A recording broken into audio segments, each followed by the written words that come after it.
সম্মানিত ভাই বোনেরা, এলাকার ছোট বড় সবাইকে জানাই আমার পক্ষ থেকে সালাম।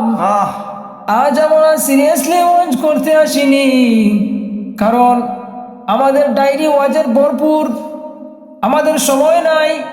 এরপরেও আপনাদের মাঝে হাজির হলাম কিছু গুরুত্বপূর্ণ আলোচনা করার জন্য।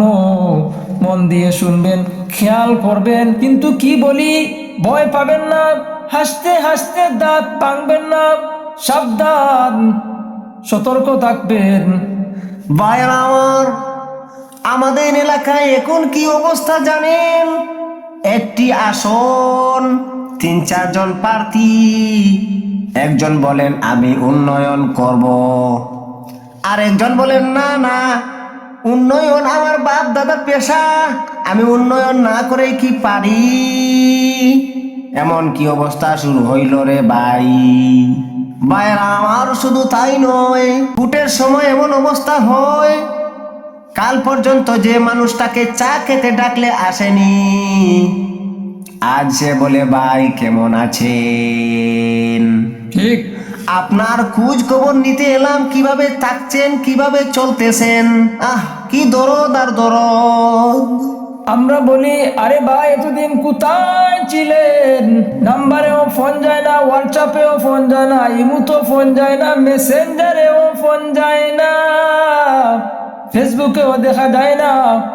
এরা আমার কিছু প্রার্থী আছেন নির্বাচনের আগে বলেন ভাই আপনার রাস্তাটা কিন্তু আমি করে দিব।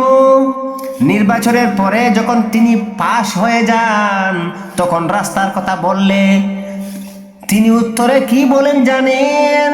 না না না, এখন জানতে পারবেন।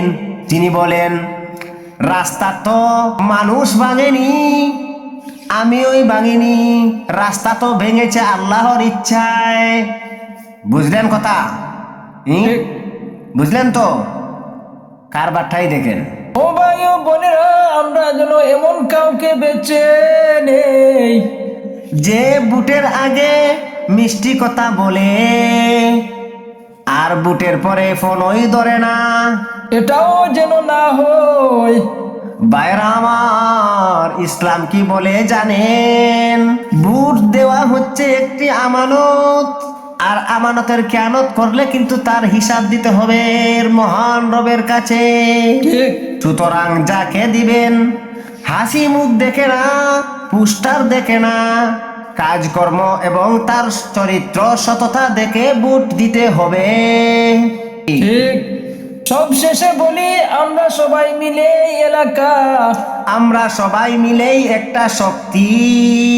ও ভাই, ভুল মানুষ গেলে বুকবো আমরা, আর ভালো মানুষ গেলে লাভ হবে আমাদের, আমাদের প্রজন্মর, আমাদের ভবিষ্যৎ প্রজন্মর। বলেন ঠিক না বেটি? ঠিক।